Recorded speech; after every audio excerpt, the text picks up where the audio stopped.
Hello, you have found yourself at Mozart's Late at the Lake Meet the Artist series, and we're so glad you're here. If you're watching on YouTube, welcome! If you didn't know this was on YouTube, be sure to head on over and subscribe to all of our free Late at the Lake content. This Meet the Artist series features Late at the Lake regulars giving a short interview and an intimate performance of some of their original work. If you're unfamiliar, Mozart's Late at the Lake is a Tuesday open mic variety show performance opportunity where local comedians, poets, songwriters, and musicians come to share the stage and their talents with the local arts community and abroad. Every event is recorded and archived on our Patreon page, Late at the Lake. If you'd like to support the production team, wish you could be there every week to listen, or are a performer who would like to share your performance with friends and family, go visit our Patreon page and find out more how you can get involved. Special thanks to the Mozart's board for seeding this effort, Anthony Corsaro, our sound engineer, and to every lovely human who is some way contributing to their local indie arts community, especially here in Austin. I am your host, Chloe Youtsey, and we're about to meet the artist. Today's interview is with Grant Cowan, aka bedfashion, recorded on March 1st, 2022, here at the affiliate Mozart Studios in Austin, Texas. With your Mozart's mug. Cheers. This episode brought to you by Mozart's Coffee Roasters on Lake Austin Boulevard. This is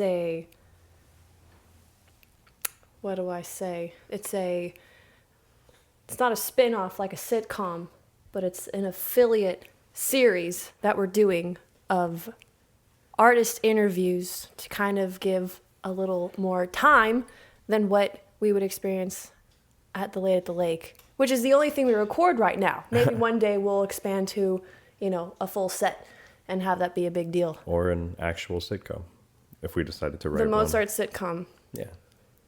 There can be some drama that happens at restaurants, so there might be. That's true. Yeah, I've always wondered if I could carry, if I had the warmth and the emotional charm to carry a sitcom, and if not, like as a lead, maybe as like a zany uncle. I think I could do zany uncle. Right now, you're kind of channeling like yoga instructor, or. Yeah, it's 3 a.m. right now, and 3 a.m. in Australia. and I'm here with Chloe.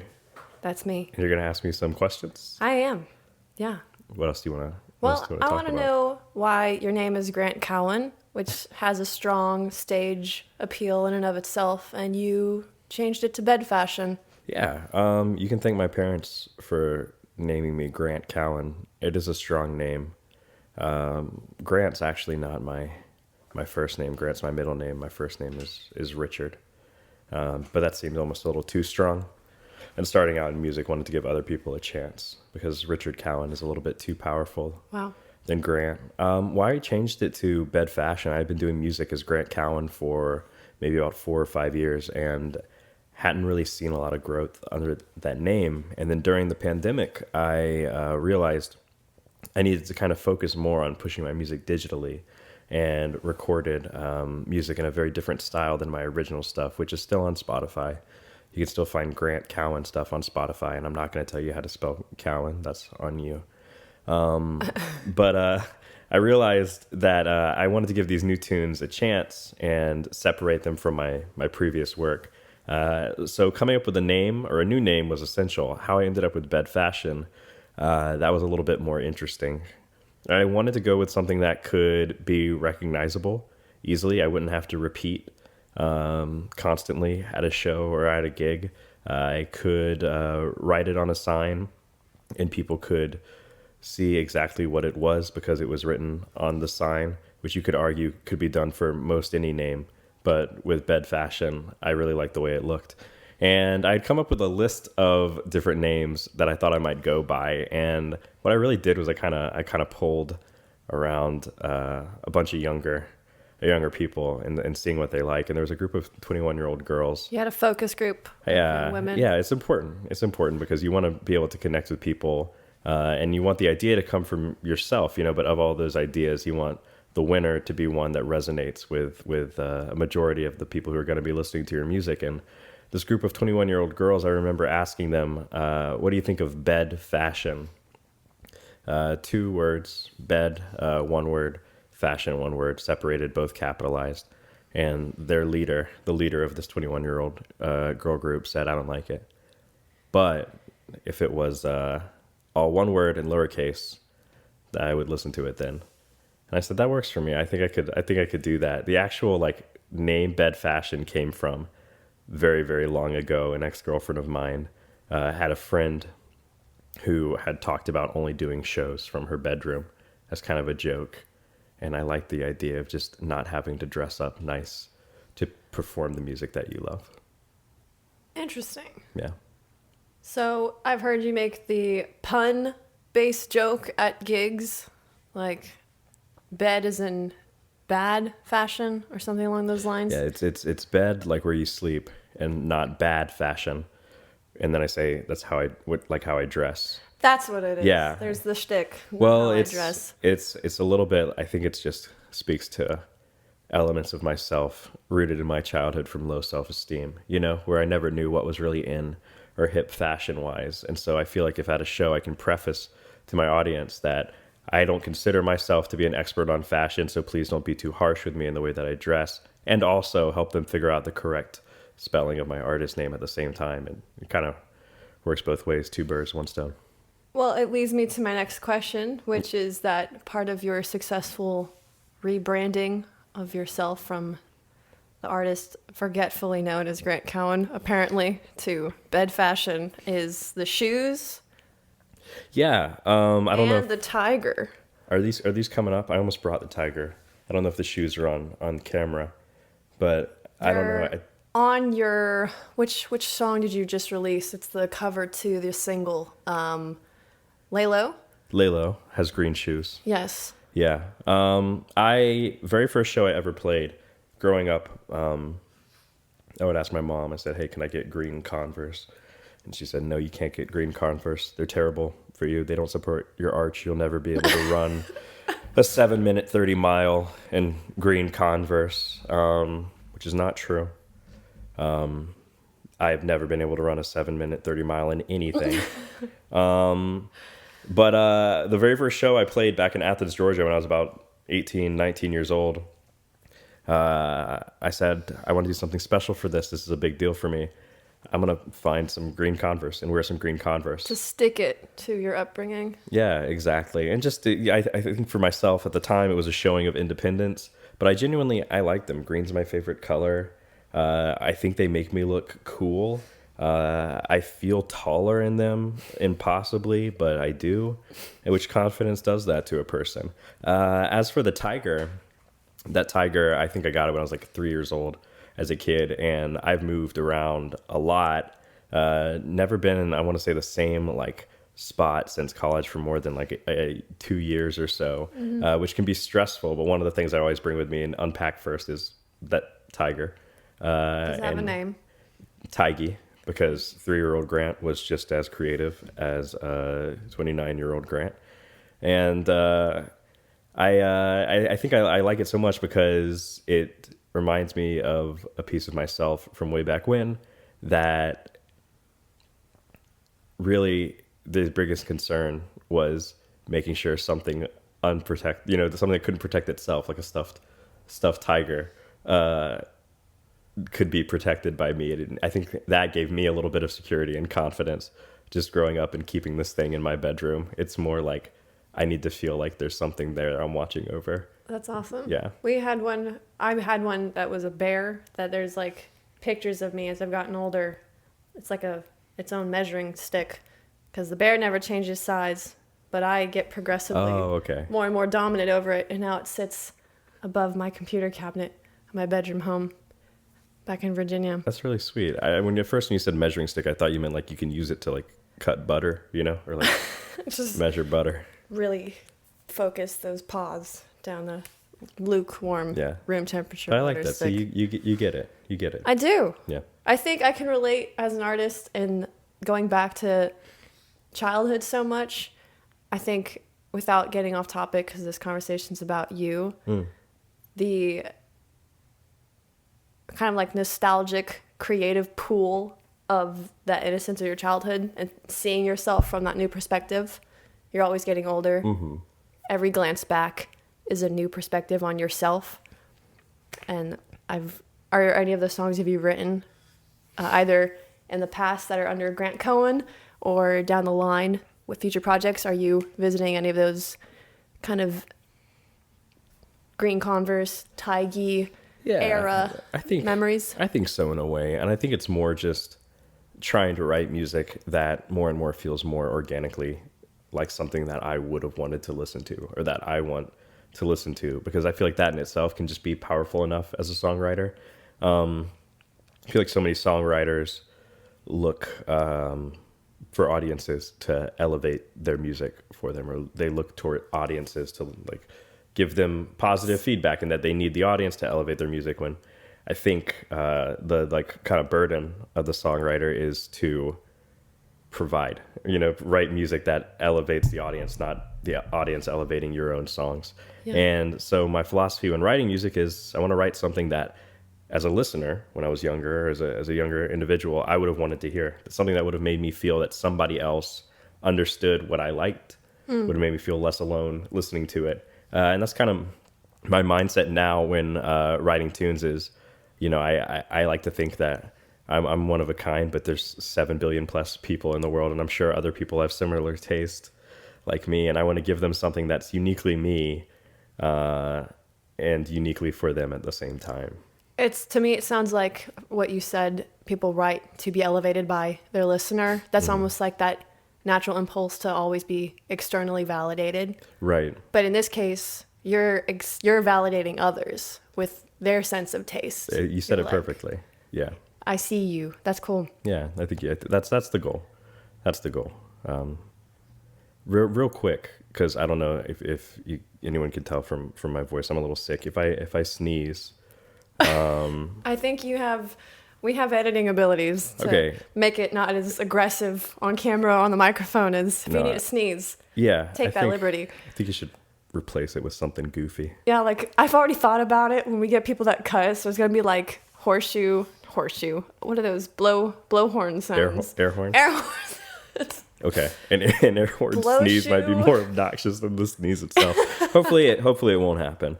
Hopefully no sneezing. I've been over here like swallowing really quietly because all of a sudden my mouth got really dry, and I hate that on podcasts where you can hear them. Oh my gosh! And you just did it. I'm gonna edit that out. No, you should keep it in. Or just minimize it so it's not so loud. That's a nice segue though into one of my questions, which is and I'm trying to be as not cliche as possible, but let's be honest, as songwriters, there's only so many questions we get asked, right? So if this goes into some more organic, that's the goal, but kind of it's already been organic, but what's a project or a song that you're most proud of? Like you feel like it's the most well-rounded representation of what you have to offer as an artist, as a whole, keeping in mind that we're always growing. Sure. And it's yeah, that's a lot. I think I only have 3 songs out currently at the time of this. As bedfashion. As bedfashion. So you wouldn't even include things that you've done under your legal moniker of Grant Cowan. Yeah, under my Christian name. And I am considering those, but I am proud of those songs. But as you mentioned, we're always growing, and my intention now is I am very excited about the stuff that I've put out and the transition between my old music and the newer stuff that I've released. And so a song I'd say that I am very proud of would be the first one I did, which is Anime Dream Queen, which is such a goofy title. And there it's such a me title. There has to be a good story behind that. Yeah, there is one. You don't have to tell us. I don't know. I'll happily share it momentarily. Are you playing for it for us tonight? Are you playing that one? I could perform that one tonight. I'm hoping my voice holds up with this cold. I was thinking I might play one that I haven't released yet. Oh, cool. Just for fun, for all of y'all. But the reason why I think I enjoy that song so much is it was a full shift and a full dive into a style of music that I had always wanted to write in. And very different from my older stuff stylistically. While I believe it kept my lyrical touch and the quirkiness that I like to throw in my songs, because I don't know, I feel like so many songs, and the really good songs, have such serious lyrics. And sure. I'm guilty. Yeah, and that's not a bad thing. And songs can. I believe that songs can have quirky lyrics and still talk about serious things or feel serious things. And Anime Dream Queen was just a little bit of me exploring that and fully shifting over, which is a big thing to do, changing your name and getting rid of all of the stuff you've worked towards prior as a songwriter and just starting from scratch and saying, well, I hope this works, coming to a city where nobody knows who I am and saying you should listen to this, but why? And hoping that something comes from that. And Anime Dream Queen is, I think, just it stands for that for me, regardless of the song itself. Although I do think the song is fun and cool. Available on all streaming services at this moment. Yes. When did you release it? Last summer? Last March I did. Wow, So it's almost coming up to the 1 year year. anniversary of the song. I remember when it first came out. I think Yeah. I just met you. Yeah. Or like I'd met you 2 weeks prior to it coming out. What did you think? Well, because I had no context for who you were, I thought, oh, this is Grant. This is nice. This is definitely more pop, I Yeah. think, than how he presents himself in person, because your ability as a keyboard player is just so remarkable. Well, thank you. That's one of the first things people say about you is, oh my gosh, he plays the keys. And I envy your, even, as a self-accompanying singer, I envy your soloing abilities. So it's not to say that there's a reduction of your persona in real life that a person only can get like a glimpse of from Dream Queen, but it's definitely, I think it leaves me knowing like he's got so much to give. This is just like the beginning. Like if you want to gain traction, if you want to establish yourself in a appealing pop culture middle tier way, strong way to go, strong way to start. And I thought when we were explaining how you're trying a new style, it's like trying a new haircut. Yeah.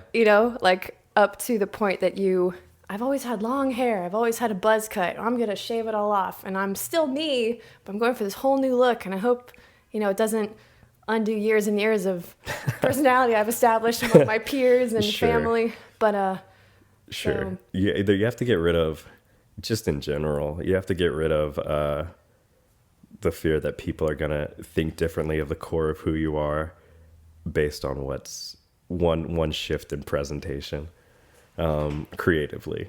And that could be a haircut, or it could be musically, because if you're too scared of that, obviously you're not going to take any risks. You're not going to do anything fun. And I appreciate you talking about my actual instrumental love and like my joy of playing piano, live piano. I think that is something that I want to get back to incorporating into bed fashion songs. I think Anime Dream Queen was the start of a different style, but I agree, I don't think it shows everything that I'm completely capable of as a musician. And there's always a little bit of nuance, and there's always like, you want to use discretion in what you throw into a tune, because you can't throw everything into a song. If everybody did that, every band would be Steely Dan. And we don't need a bunch of Steely Dans. Steely Dan's already Steely Dan.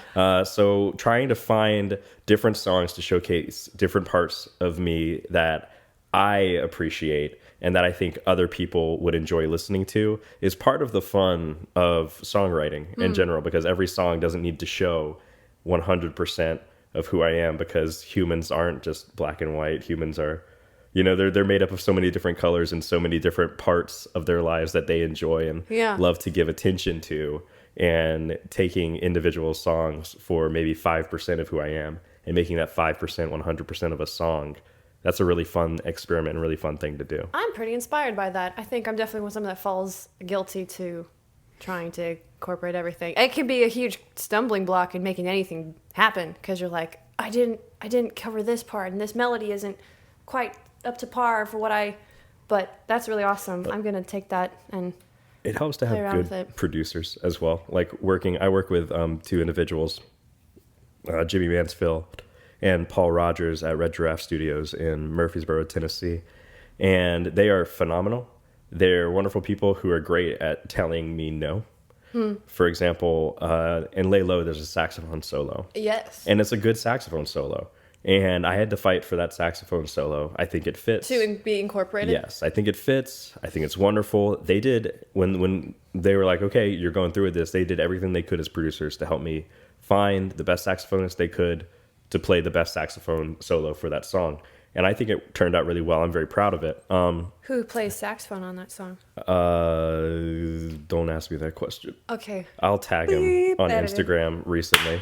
No. I'll tag him. I'll tag him on. He was a buddy of theirs. Gotcha. And Notable he mention. said when I asked who he was, they said he didn't do interviews. So, secret phenomenal sax player out there in Nashville, Tennessee, who I will give a shout out on my story very soon as a way of apology for not remembering their name.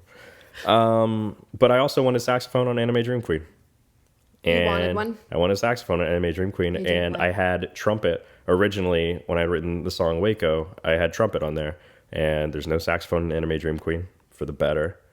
There's no trumpet on Waco.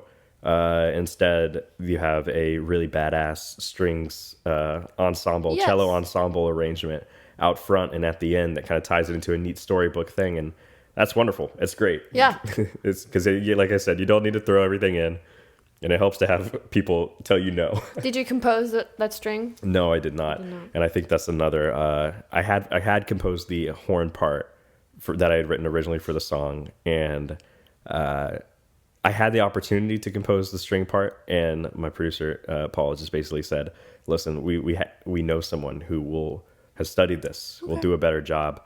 And that's another interesting point we could talk forever about, which is when, as an artist, if you're collaborating on a creative project, when it's okay to let somebody else who knows what they're doing, like, take creative control to make the piece the best it could be. I guess you have to trust to a certain degree that you're comfortable with their intentions with getting involved. And then, That's true. Yeah, that's true. If this guy wanted to write a cello ensemble part so that he could get closer to me and steal my bank account information or murder my family, then I think I'd be less inclined to have a cello intro on Waco, an outro. So very good points. Yeah. Well, yeah, I guess that is something we could talk about forever. By the way, off the recording, I'm going to do 5 more minutes of this, and then we'll let you sing 3 songs. Cool. So being sponsored by Mozart's, I have to bring this up. What's your favorite coffee beverage? What's your favorite coffee shop beverage? Doesn't have to be coffee. No, I'm so simple. I love trying out just the drip coffee, the dark roast coffee of wherever I go, or an Americano. I don't add anything to it. I take it black. Mm-hmm. It's absolutely disgusting. I'm a freak, and I love it. If I'm going to go for something fancy, if I'm going to go for something that's not just black coffee, I'd say a London Fog. But instead of vanilla, I like to get the caramel syrup instead of it. Interesting. Yeah. For the sake of time, I'm going to marry these 2 questions into one. Okay, and I'll speak really fast. Just Bugs Bunny this for us. Okay.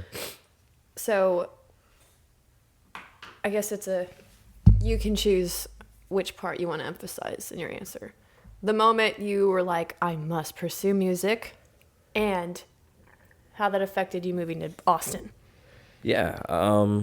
Probably a long answer. I think I can get it in short. I've mentioned several times in this interview my lack of self-confidence and how I dress myself, growing up. And there are a bunch of other self-esteem issues as well. And feeling like a lonely high schooler, that's not original to me. I'm sure other people in high school felt lonely, but never. I remember staying after school late, waiting for my parents to pick me up, and the chorus teacher, we're supposed to leave campus, but the chorus teacher would let me come into her room and play her piano. And one of the other teachers at the school heard me playing piano, Ken Simpson, and he's like, I've got an artist for you. And he gave me a musician named Jamie Cullum. And I went back home, and I had my little CD player, and it was late in the evening, and I was supposed to be in bed, but I snuck it and I put it in. And I remember from like the first note that I heard, and like from the first song that I heard, it wasn't particularly deep, but I was like, this is exactly the music I want to hear. Yeah. I feel less alone in this world because somebody else is making something that I felt other people should be making. Wow. And I didn't voice it out loud. I never had to voice it out loud. Somebody else made it. You just knew. And that feeling was such a powerful it was such a powerful moment for me. And I think for so many people, if they can identify moments where they felt less alone, it's intoxicating and it's warm and you hold on to it. You don't forget those moments. And just kind of exploring as that happened, and I explored my gifts as a person, found what brought me joy, and realized I had a knack for music and a little bit of a talent for it. I realized that that's what I wanted to do as well, is I wanted to make music unique to me for other people who were some 15-year-old kid, lonely, waiting for Anime Dream Queen to come onto their Spotify Discover Weekly and then feel a little bit less alone. So that's the answer to that question in a short version. How I moved to Austin, completely accidental. More of me just following that path, which I would say is how I've gotten everywhere so far, and we'll see where else it takes me. But just being able to say yes to opportunities when they come, understanding that, especially as a musician, there's no set route. You have to be ready to pivot. You have to be ready to go where you need to go and do what you need to do, all while maintaining the confidence that this is what you're supposed to be doing. Yeah. Which that's the tricky part. And I hadn't re-signed my lease in Georgia, and then COVID hit. Couldn't find a place to live. And a buddy of mine had moved back to Georgia from Austin and was complaining about needing to sublease an apartment. Yes, I remember that. So I said, well, all my gigs have dried up. I need to record. I need a home. I can do that anywhere. And I just kind of moved to Austin. And that's the part of like just going where you need to go to survive. Where the core of believing this is what you're supposed to be doing comes in is I said, well, I'm here in Austin and I have a very strong feelings of what I'm supposed to be doing on this planet as a person. So I just need to start doing what I feel like I'm supposed to be doing on this planet as a person in Austin. Yeah. And through that, was able to meet you, was able to spend time at Mozart's late at the lake and perform there. Probably not, but begging the question, you might. Do you remember what made you go to Mozart's the first time? Was it a friend? Were you like, I'd heard of it? They have music there. This is a little silly. Okay. I had come to Austin, I want to say around September, and like with 3 months in there, I saw like a Christmas light show. Oh yes. Or saw it like being set up, and I said, by this time next year, I want to be playing on that stage during the Christmas light show. That's hilarious. That's exactly what made me want to go there too. That is, hey, Mozart's Christmas light show, it's great. And Steinway. Good job.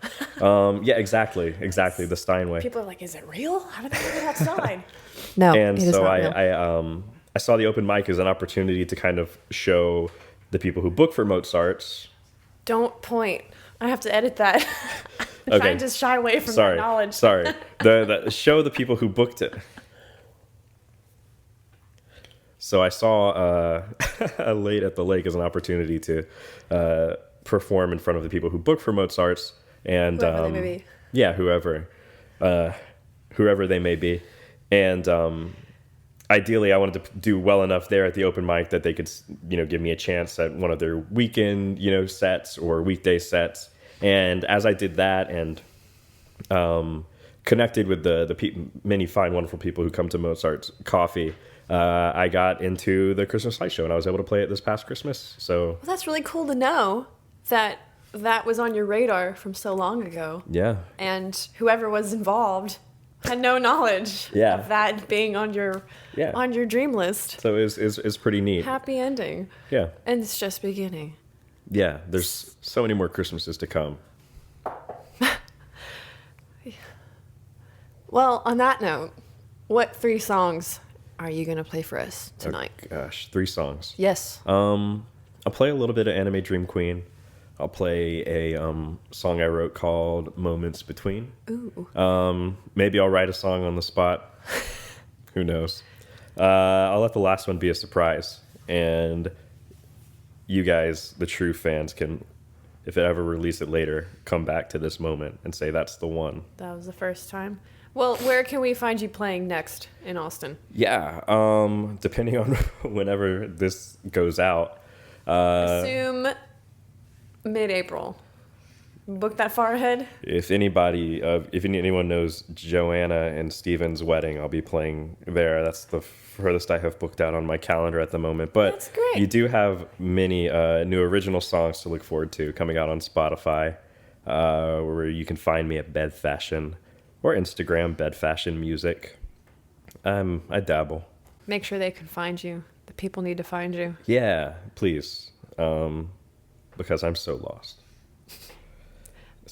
Well, we're happy to have found you here, Rand. Yeah, of course. All right, let's get you situated at the piano. Sure thing. Hi, I'm Bedfashion. This is my unreleased song, Moments Between.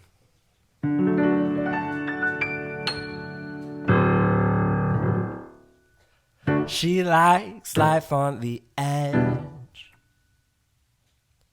She eats in everything, bagel in bed. She likes variety, Spice not the magazine, and she thinks I'm better off dead. So we're stuck inside a car, getting dandruff in a coffee, while my mind's back at the bar, where I'm trying to get her off me. I swear, it's the moments between. I care what a moment can mean. She says Zoe's a bitch. She doesn't really care about her first kiss. She'd die for royalty, Earl Grey, a guillotine, and she thinks that swearing like sweat. So we're stuck inside a car, getting dandruff in a coffee, while my mind's back at the bar, where I'm trying to get her off me. I swear, it's the moments between. I care what a moment can mean. Making faces at the moon, wearing earrings that I bought her, taking trips to Idaho to respect somebody's daughter. I care what a moment can mean. I swear, it's the moments between.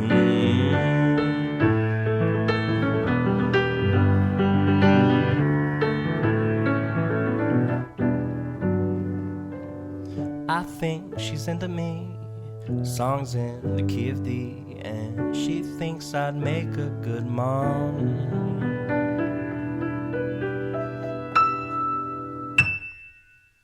So we're stuck inside a car, getting dandruff and a coffee, while my mind's back at the bar, where I'm trying to get her off me. I swear, it's the moments between.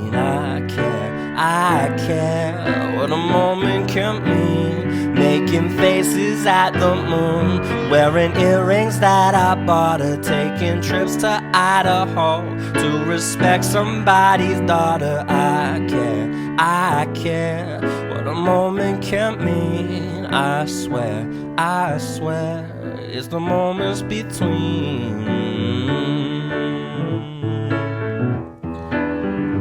Taking trips to Idaho, getting dandruff in a coffee, making faces at the moon.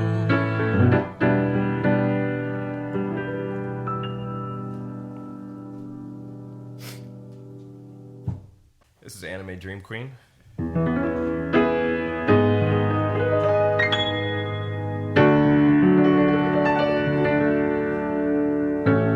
As it was originally written on piano. I live moments like this, looking for someone special. And I've tried, I'm not equipped, so many endless freckles. I know it's better to show, maybe I just can't say just what it means to want you 1,000 miles away. And she don't like it when I talk to her friends, but I'm in love with the best one. Blue hair and her bangs won't quit. I know, future investment. I love it when we talk down low, turn the lights out in Tokyo. I'm hip to the scene and I'm a dream queen, but where do I go? Whoa.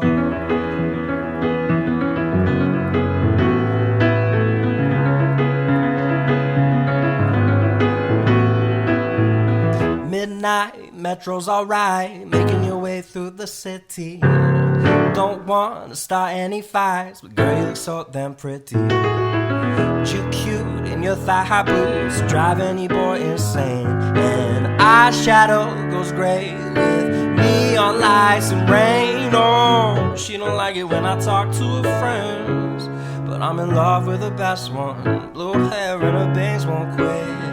I know it's a future investment. I love it when we talk down low, turn the lights out in Tokyo, hip to the scene and a Maydream queen. But where do I go? Oh.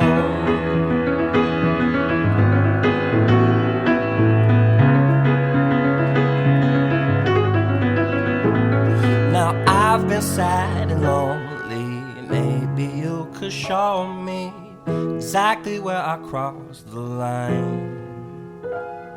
And maybe just this weekend I'll go off the deep end, try it out and speak my mind.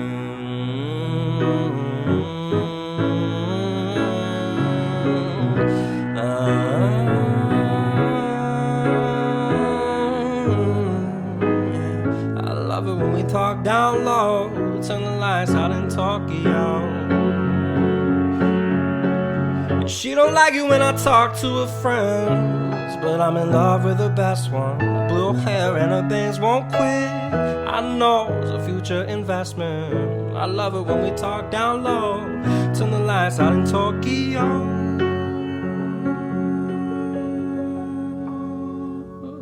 I'm hip to the scene and a Maydream queen, but where do I go?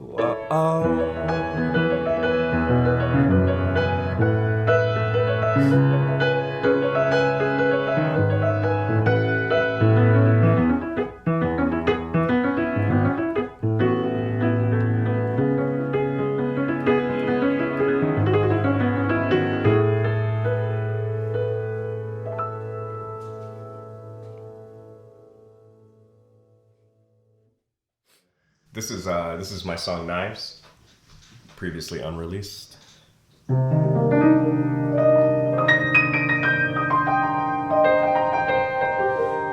All of these songs sung maybe an octave lower than they would be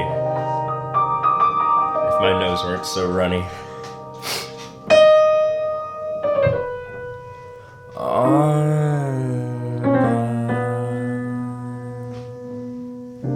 Corner under moonlight, there she stands, feeling so cold, torn asunder after midnight, wearing someone else's clothes. Broken footsteps, blood red on cobblestone. That's the moment when you lose control.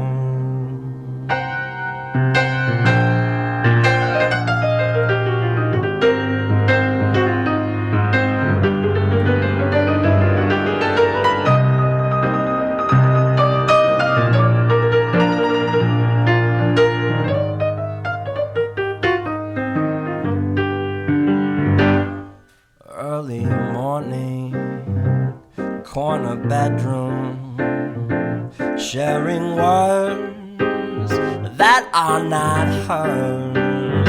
It's a secret, she's misled you. She's done all of this before. Teary sunrise, bruised heart and bloody nose. That's the moment when you lose control.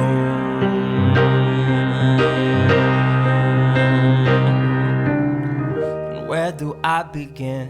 5 letters scraped into her skin. One word holds all of her lies. Whirling knives of indecision. Make yourself one more incision. Tally up with long division. You can't be loved without precision. Why?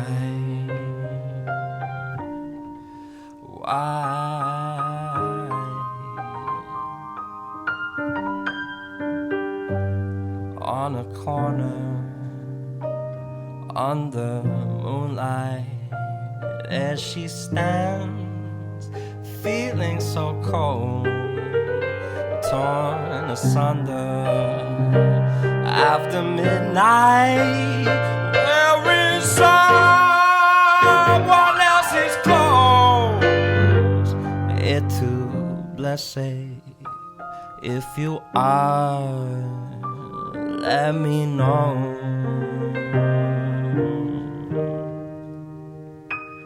Cause that's the moment. And that's the moment.